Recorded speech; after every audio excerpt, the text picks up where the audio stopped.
listening to the 10 Questions with the Musical Mind podcast with your host, Peter Harris.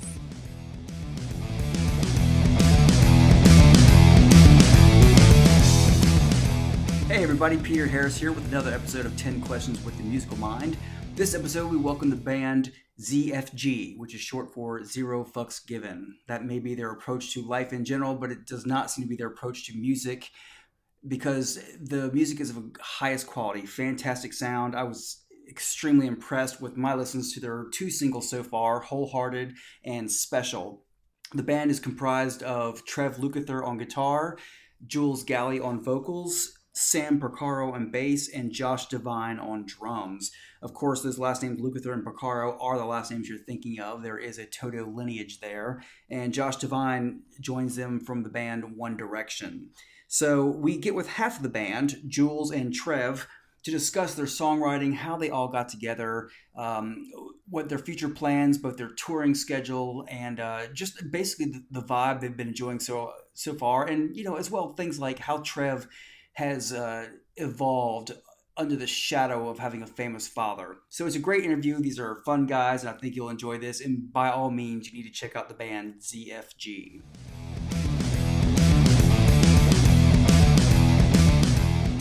We got Jules on here with us as well. Hey, everybody. Hey, Jules, how you doing? And you? I'm doing well, thanks. And yeah, you guys doing all right? I appreciate you joining us. Thank you for having us. Yeah. Yeah, man, of course. So, getting to questions. First of all, I've listened to the stuff you have out on YouTube, Special and Wholehearted. It's great stuff. I'm a fan, so I like it. And I want to know how you guys formed up originally. Did you know each other through the business? Were you already friends, or what was the story there? Yeah, man. We were all friends. Jules and I, we would always bump into each other. He would go up and sing at the Hollywood Jam Circuit vibes, like at Sunset. On Sunset, he would go up and, because there'd be like full bands and they'd bring up Killer Singers or Sayers Club. The killer bands, house bands would bring up like up and coming singers, and Jules was always up there singing and always dug him and thought he was amazing. We used to keep bumping into each other. Right. But like he was doing solo stuff, so I didn't really think twice about it. At the time, I was doing my own project. Josh was doing another. Josh and I, we met actually to Justin Gariano, who ended up producing our EP, and we met a few years back, and Josh and I hit it off so well that we became roommates. Too. Oh, okay. And I knew of Josh, his drumming, incredible. He knew of me and my music, and we just became instant friends. And then Sam Porcaro and I, our dads were in the same band together, so we grew up. I've known Sam since he was born. Right. So, like, we all were friends. Just, Josh and I always just kind of, we're rockheads too, man. So the projects we were doing were very indie pop, and his was really pop rock. Jules was very R&B soul pop. Sam was this crazy instrumental jam funk jazz band called Groove Sauce. And so everyone had their own thing going, but it's just one of those things that we just wanted to get in the studio and kind of experiment and do things that like we would never do in our own projects, but just also just make some crazy music and have like 7 parts in a song and guitar solos and crazy drum parts and high soaring vocals and everything like that. So crazy enough, when like Sam, Josh, and I were talking about getting the studio, Jules, I came across a video of him on Instagram right when we were saying, man, who could sing? We want some like crazy, amazing vocals on this. Like, who would sing? And Jules posted a video of him performing, and he hit the high register, and he became like Steven Tyler, Axl Rose. Right. And he's such a fucking great performer. So we hit him up, and Jules was into the idea, and he came back with some melodies that were unbelievable on this riff idea I had. And we all became family immediately in the studio. That's cool. Yeah, Jules, you definitely got a great voice. But another thing about that is. Thank you very much. Oh, you're welcome. Special and Wholehearted, both in addition to your vocals, Jules, you both make fantastic use of the backing vocals with a really prominent. Is that kind of I know you want like kind of no parameters and things, but you think that'll be a signature feature in most of your work? Yeah, I mean, vocally speaking, I come from a classical background, and Okay. grew up in choir, you know, and I love harmony. It's sort of like it's part of like arranging, you know, musically speaking, like it's arrangement. It brings colors. I just love it, and I like to bring what I love to what I'm doing. So I mean, at this point, it's just really does it sound good for the song, you know? And sure. For those songs so far, it seemed to work. But we're not going to do that on every song. It's not like it's you know, our go-to. We have to do this every time. Right, that makes sense. I mean, some songs will call for it and some won't, I'm sure. But right. Now, Trev, this has got to be an old question for you, but is there any pressure getting into business with being the son of, you know, such an acclaimed guitarist, or did it help you open doors, or is it something that hangs in your head and you just don't think about it, or, you know, how does that affect you? I feel like the best part of it was to know that it was possible for it to actually happen. Mm-hmm. You know, like to grow up and you know, to see my dad like succeed the way he's, you know, have his success in the business. That it's actually a possibility to so many people. You know, they grow up and think, oh, it'll never happen, and I don't have a chance. And it's really not true. I mean, if you really have like, the work ethic and you really believe in yourself, and what I've really understood is self-love is so important, because growing up with a successful dad in the business, a lot of people have they have a very small mind in a way. So basically a lot of people like they'll compare me, and it used to really bother me, because it used to be like I always felt that I was, you know, trying to fill these shoes, and and my mind was there, but I had a crazy spiritual awakening about a year and a half ago. Okay. And I realized that you know, how small I am, how small we all are, and that it's not about, you know, I used to care what people thought, and this is kind of probably how this whole band really came together too, in my mind, in my own life. Because as soon as I let go of my ego and all these things and caring about what people thought, that, you know, where's your hold the line or all this stuff, and or you're never going to be a good dad. There's only one life in our own world, and everyone's great at something. Everyone is supposed to contribute to this life and this world in their own way, and everyone's here for a reason. Sure. And you just got to find that within yourself. And I just blocked out all the bullshit, man. Yeah. As soon as I did, everything changed for me. The universe aligned. I started writing better, playing better, because I was playing for me and my soul and my heart. Yeah. Yeah, and that's man, you know, I'm the biggest fan, just like I'm his biggest fan. And you know, it's like comparing. If you compare, like, there's so many great singers with Jules. Like, I mean, I'll throw out Steven Tyler or like Axl Rose when I'm comparing, but Jules is Jules. Right. It's just like there's these little things. He's like yeah, I have a vibe of my dad, but you know, like there's so many. Everyone's great at what they do. I have so many fucking influences that have inspired me, but I'm not trying to live up to them. I'm just trying to be me. Right. And hopefully, you know, people connect to what I do. Oh, absolutely. Yeah. To what I do. I hear a. You know what I'm saying, man? I mean, absolutely, yeah. I know that was a little dragged out, but No, it's a good answer, and I think it's where everybody has to get to really be at peace and move on with their own art. And you know, for what it's worth, I mean, from what I've heard, your work, you've got your own touch. I hear a different. I definitely hear you there. There's a difference, and that's a good thing. Yeah, I'm friends with a lot of, you know, kids that came from the same background as me, like in the entertainment scene, and a lot of them really they kind of say, oh, I'll never accomplish what my dad accomplished, so why try, kind of thing. Right. We live in a different time. Right. Like, we just don't live in 1985, where like, right. You know, people were printing gold and platinum records, like, you know, like anything. I mean, it was like, my dad said, you know, oh man, if you go gold, they're like, oh, don't worry, man, you'll get the next one. You know, now if you go gold, you're selling out stadiums. You know? Right. So it's like, different time. And we just adapt. I'm adapting to my time, and you know, man, I wouldn't change it. I wouldn't change a thing. All the struggles I've had, right?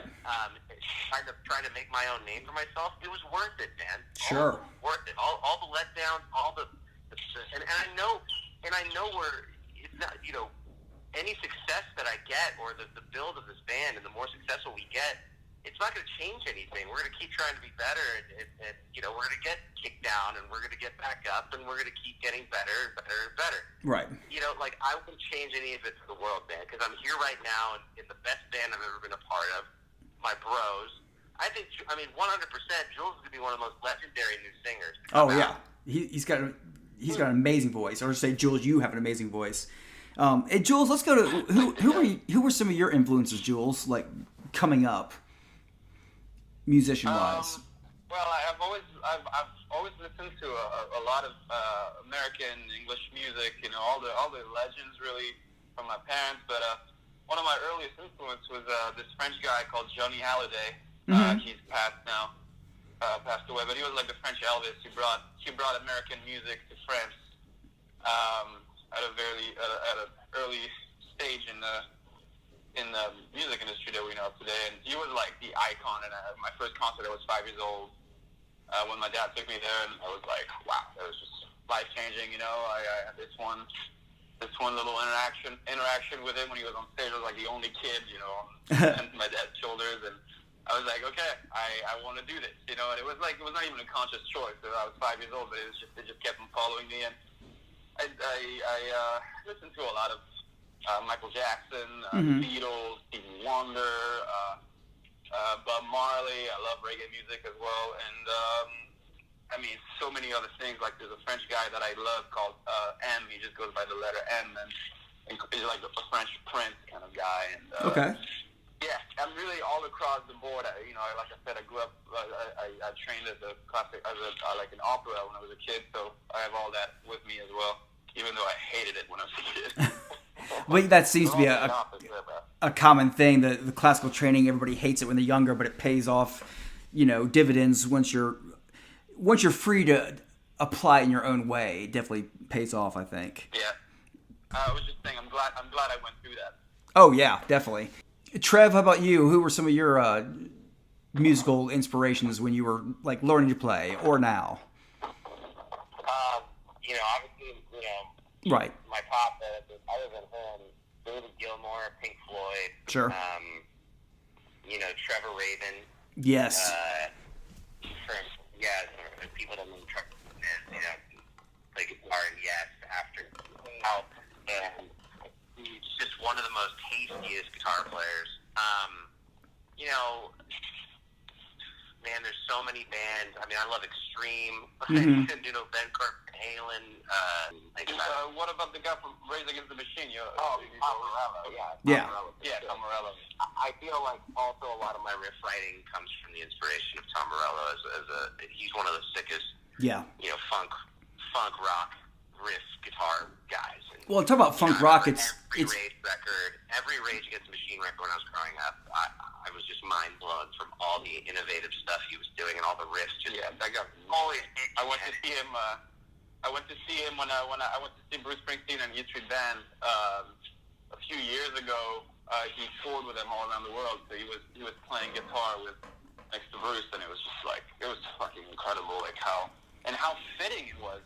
Like interestingly enough, because it's so different than the Bruce Springsteen rock music, and he just wow. Yeah, he's a very different player from Nils Lofgren, definitely. Yeah.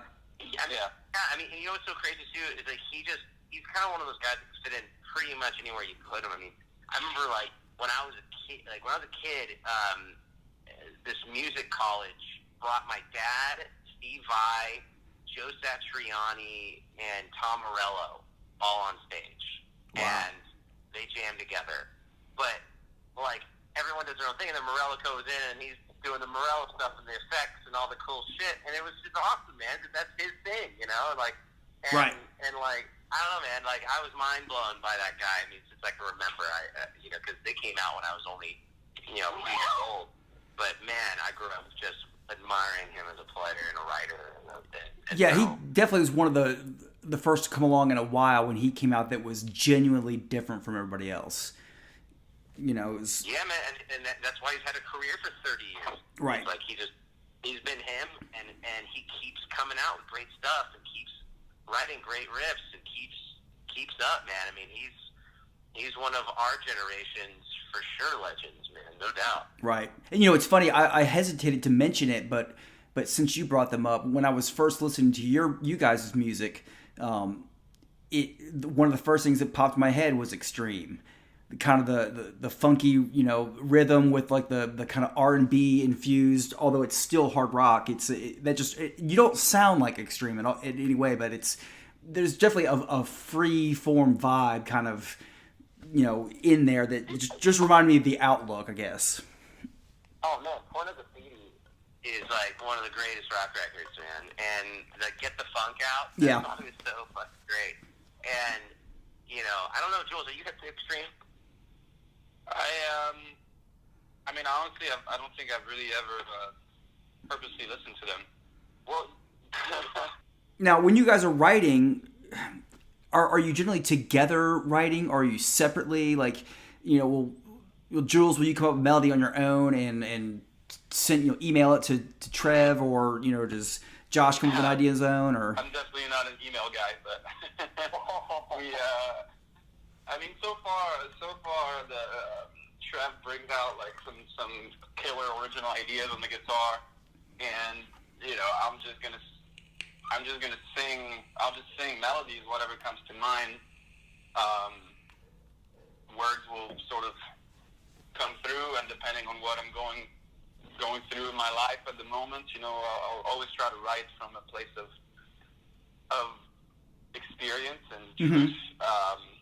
But the more and more we're writing, and the more and more our individual voices come together, and I personally really like to. I love to write lyrics. I love to write melodies, and I appreciate sharing like input. Like I'll have some ideas of what the song could be about, or lyrics, and I'll always bring it to the guys and be like, "Here's what came through me naturally. What do you guys vibe on?" Okay, yeah. No pun intended. So do you? Right. Yeah, we have a new song. One that it's probably my new favorite song. But yeah, I mean, Jules, we're the kind of guys that Jules will come over and hang out, and I'll just have a bunch of ideas on the guitar, and Jules will be throwing out, and all the guys are in the room, and everyone's kind of like jamming and come up with some like harmony parts, and come up with some arrangements, and we all just kind of get together and start throwing things out there. And I mean, just the other day we came up with 7 different songs in like just 2 hours of hanging outside, and then I ended up doing an interview and then going to the studio and tracking 3 of them. And it's right now, the universe is speaking to us. There's a lot coming out, and a lot of things are just a lot of songs are being born, man, and we're really excited about what we're coming up with right now. And so we're just we're gonna be in the studio pretty much. I'm hoping pretty consistently until we leave on tour. Cool. So we can bust out some new stuff and test it, because we're just going to do a lot of testing on this tour, because no one's really heard any of the rest of our stuff, and a lot of people have never heard of us in general. So it's going to be us winning over audiences. So what's so cool is, even though we might have been playing a song for a while, right, while we're recording our EP, before writing on all new stuff, we bust it out, see what we can just choose on the night of what songs we want to play, and then see how the audience reacts, and what songs that we get more reaction from, we just start, cutting it down to just having a solid fucking set that we know every night is killing. Right. But we're just, we're consistently creating, and it's becoming more of a cohesive thing that we're all doing it together, and it's great. That's good. Now, do you think so far it's most of your ideas are tending to come from initially like a riff or a chord progression on your part, or perhaps a vocal hook, or what's generally the seed of a song, or does it vary? Usually, I don't know. For this band particularly, I put a lot of kind of like, I really want to bring something to the table to Jules and the guys, like, that I'm really like, I've been working a while on, I call myself a vessel, man. I know it's not just me coming up with stuff. I feel something, and Jules is very similar with this too, because he's a very spiritual guy like me. Yeah. Not religious, but very spiritual, and just I always feel that the universe will speak to me, and it won't speak to me. And sometimes I'll pick up a guitar and something will come out, like holy shit! And then immediately when I play with Jules has some incredible melody and incredible lyric ideas, and then some cool hooks. I mean, it just kind of comes so naturally, and it's like, whoa, okay. Like, I just feel the universe is on our side right now, and I'm very grateful for that. But, yeah, I mean, it's kind of been like, I'll pick up a guitar, start. There's even a new song that Jules had an idea on the guitar, and he was, like, playing this song, and then I had this riff idea, and then his melody over this song that he wrote worked for this thing that I was writing, so it came together. Awesome. You never know. It's just kind of going back. It's just all over the place. But for the most part, yeah, I'll pick up a guitar, and then something tends to come out of that with Jules and the guys in the room. Yeah, and I think it's good to have that diversity. Yeah, I mean, my approach to songs has completely changed when it comes to being a band with Jules, because Jules just has such an R&B pop soul funk approach to and I love funk music. I love rock, and I love, like, that's why Morello is such a great mixture of both of those, and I've always been a kind of like all about the groove kind of thing. Yeah. That's why Sam and Josh work so well together too, because there's such a groove rhythm section, and and then when I get to turn up some loud guitars, Jules just think of a melody. I don't want to, because I know that when Jules gets involved with it, it's going to be completely different than anything that I've ever come up with. Which then excites me, because then I get to listen to a song as our band, as a listener as well. It's just, this is our music. Like, I get to be like, holy shit, that's fucking cool. Right. And be a fan of the band as well as being in the band. Yeah, that is true. That's a good point. Go ahead, Jules. Yeah, it's the thing for me where like, I feel like I didn't really have to change my voice as a writer for this project. It just perfectly and weirdly, I would have never thought that it would work, but it works so well to bring just my natural voice, meaning as a writer, and then Trev can bring his natural voice as a writer as well, and it somehow gels in this thing that I never heard before, like in my head, like I can hear the melodies, but the overall project I could have never imagined that kind of like recipe, and then when you bring Josh, who's like one of the, I mean, seriously, he's got to be the best drummer I've ever played with, and he's bringing that aggressive, hard-hitting, like fucking, like, there's so many fills in there, but it feels like he's still in the pocket, it just, that aggressive fire with the more sensitive approach that I have with melodies and stuff and rhythmic, it's the ZFG, like, it's just ZFG. Yeah, now, do you think it's fun for Josh to be in more of a rock-oriented band where he can cut loose? I mean, coming from a band like One Direction, he's got to have more freedom to really get into the kit, doesn't he? Yeah, I mean, Josh, he was kind of put into that pop market thing, and of course, we all love pop music. That's why it's called popular music. Right.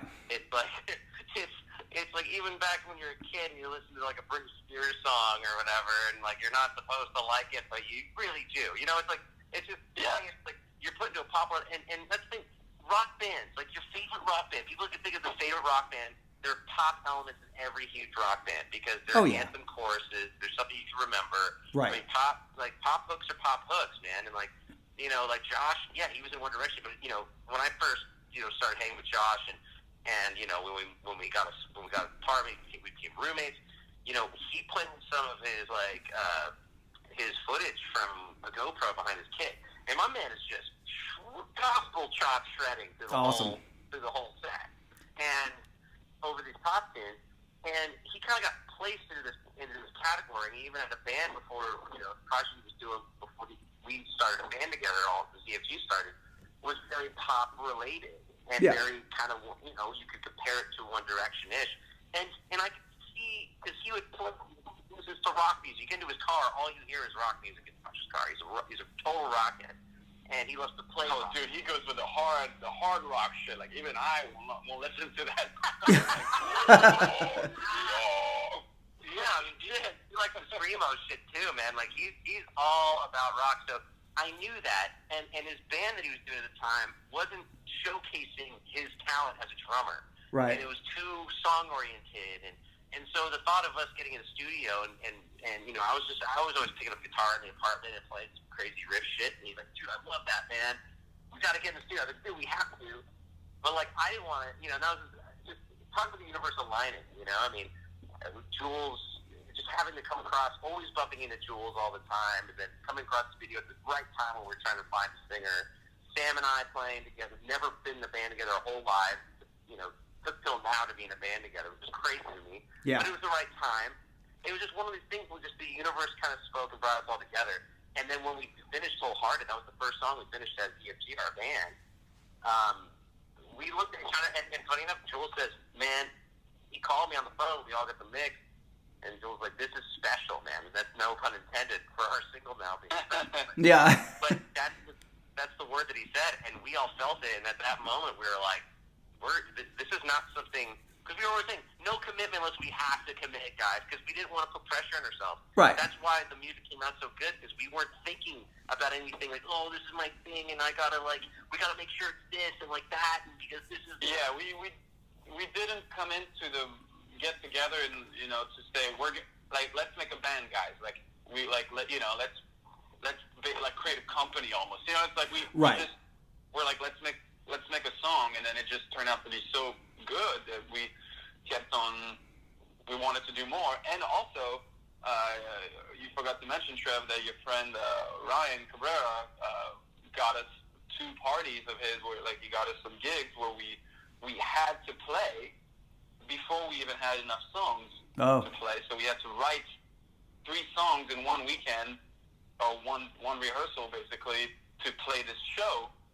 And that was our first show as ZFG. But we weren't even really a band by then. We're just like, we had one session, it sounded killer, and it was easy for us to write songs. And then we performed, and it was a pretty good show for our first time ever, you know. Yeah. And then we did the second one, and then it turns out that we did a third one, and then that was it. We're like, okay, let's fucking record all those songs that we've written so far, and then the studio was also another side of the whole. You know, it just worked. Being in a studio, sometimes you could be in a studio with people like every day for 2 weeks or something, and you start, you know, having disagreements and shit, and right. You know, it's kind of like the normal stuff. It's almost expected to happen, and it didn't happen at all. So I just fucking, I love it. Yeah. I just love it. God damn it. I mean, it's really great to be a part of, you know, a group of bros that I love that like we all get, like we just had a session the other day, just us, like we're telling you how we wrote 7 songs a day, or like basically like all lyrics for stuff like 4 or 5 of them. Just have a couple more to finish up, but we got the structures to 7 songs a day, and then we got in the studio, and then we decided to just record it on our own, and that was the funnest session I think we've ever done, because we didn't have anybody else in the room to kind of tell us what, you know, kind of getting in our way, because we basically, like, you know, we're so used to just arranging and doing our own thing, and when we got in the studio, I mean, we really just kind of took over our own thing anyway, but that was the funnest session we ever had. Yeah. Just us in a room, having fun, laughing, recording, and I think it's some of the best stuff we've ever done, just because you feel the vibe in the room. Yeah, that's cool. Now, when do you think your EP will be out? Is there a tentative? I mean, what's the plan? The tentative date is in April. Okay. To coincide with this first tour that we're doing.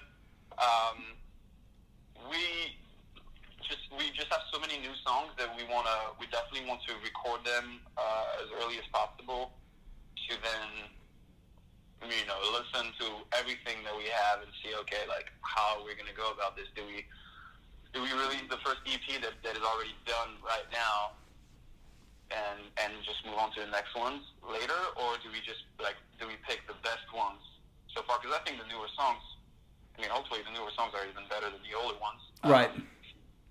So we don't really know yet which ones we're going to release. We don't know if we're going to release maybe just a few songs, you know, maybe keep going with the single route for a bit. That also depends on how well Special is going to do in a month or so. Yeah, that's a whole new thing. I mean, we're going to ride the wave of the single for now and go on tour and just, you know, work the single as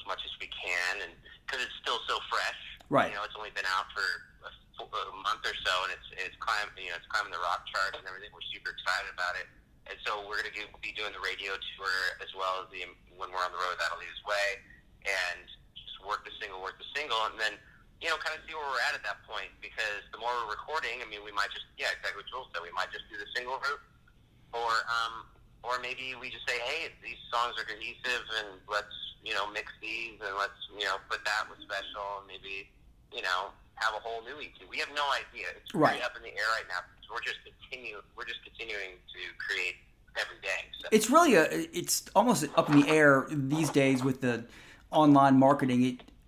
You could really almost argue that just releasing singles sporadically when you feel strong about a song is just as viable as making an album.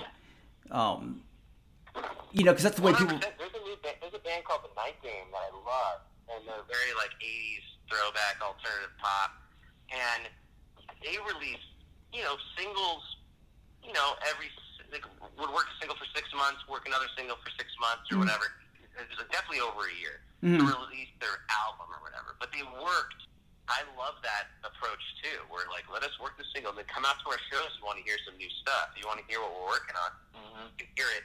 I used to look up YouTube. I do it for a lot of bands. I look up YouTube to see if I've heard a single that I love. I'll watch their live stuff to catch songs that aren't released yet because I'm so curious. And then I'll hear something I love, like, oh, I can't wait for that to be released. But it just keeps the anticipation going. So I think that's a cool aspect to think about too. Oh, I think it definitely is. Yeah. It's one of those. We have full heart. The more we build off special, and the more love we get, and the more we go on the road, and the more fans that we attract, it's like they're going to be so curious about our stuff. So it'd be really cool to just kind of like, say, here's Whole Heart, here's special. And you mentioned your tour. You got some dates opening up for Winery Dogs, also, don't you? Yeah, that's gonna be so much fun. Yeah, what a great band. Yeah, Richie Kotzen and Billy Sheehan, they've been family friends forever. So, I'm such a huge fan of Richie Kotzen. One of my favorite shows still to this day, top 10. It's definitely my top 10. It's just the Richie Kotzen solo band. And a rock. I forgot the rock venue it was. It was just a small rock club in LA, man. I was so blown away by his voice, playing his songs. I was just like, how is this guy not like a superstar, But he's still respected and known and a legend in many people's minds. Right. Mine. But that band, that all-star kind of Mike Portnoy from Ginger, I mean, those three, I went and saw them play at the theater that we're opening for them at the stadium. And I was like, I didn't even listen to Winery Dogs yet. And I just went there completely cold, man. And I walked out of there with my jaw on the floor being like, oh, shit. It's not like surprising. Right, you're going to get good music from those three, yeah. And I feel that their fans are going to dig what we're doing. I think so. Monster vocalist Jules is a monster vocalist. Our music is very. So we're going to definitely have to bring out our A+++ game for those shows. That's the great challenge of it all. I would almost guess that a lot of Winery Dogs fans would be fairly musically open-minded and also somewhat in tune with what's good and what's not. I mean, do you agree with that? I mean, it's not.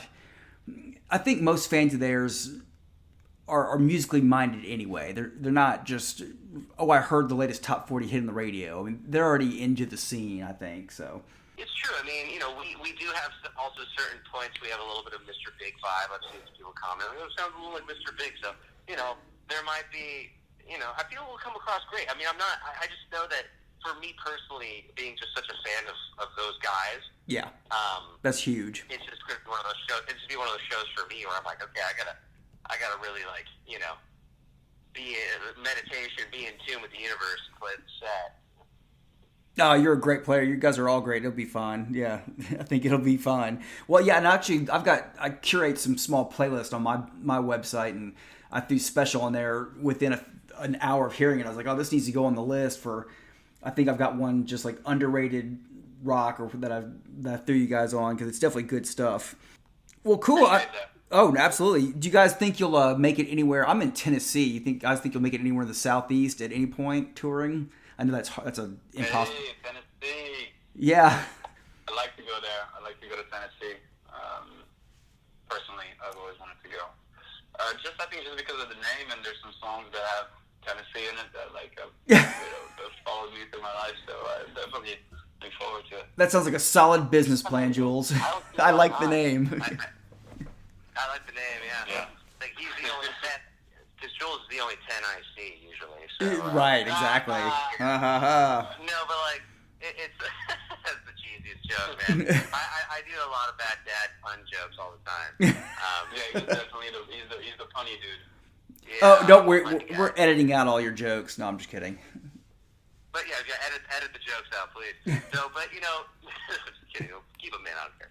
But definitely Nashville would be great. I think we should my girlfriend's family owns a studio in Nashville, a killer studio, and I'd love to bring the guys out there and record in Nashville and kind of get the Nashville vibe. And we definitely got to just tour at that there at some point.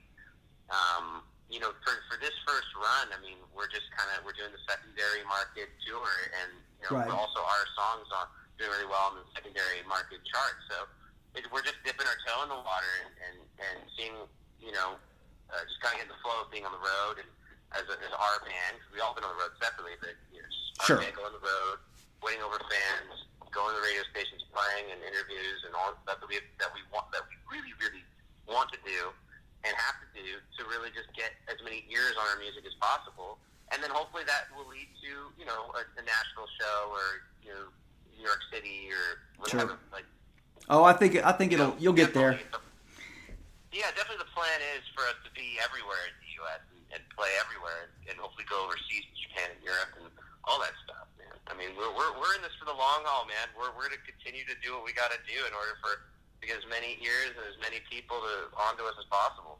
Absolutely. Well, I love what I'm hearing so far, so I really appreciate you guys joining us, and be sure to tell Josh and Sam that I'm a fan of all you guys, and we're digging the music so far. So you guys keep up the good work, and keep me abreast of what's going on, any developments. I follow you on Twitter, and for the fans, where can they? Where's the best place to get a hold of you? Like follow your Facebook page, your website. Where should they look you up? Yeah, Instagram is ZFG Official. At ZFG Official. On Facebook, it's ZFG Band, correct, Trev? Yeah. Yeah, and our website is zfgband.com. We are on Twitter. And also, if you want to come and see us on tour, you can check us out on Bands in Town and follow us. So when we add new dates, details and such, we are the ZFG Band on Bands in Town. All right, well, cool. Slide into our DM. What's that? Slide into our DMs. Slide into your DMs? Slide into our DMs, yeah. Slide into our DMs, ladies. Yeah. There you go. That's gonna be the title of this article. I forgot to say that. You have to say after you give them all the socials, man. Slide into our DM. Right. That's funny. My girlfriend slid into my DM. That's how we got together. So I'm a fan. Which girlfriend are you talking about now? Right. Oh, come on. Yeah.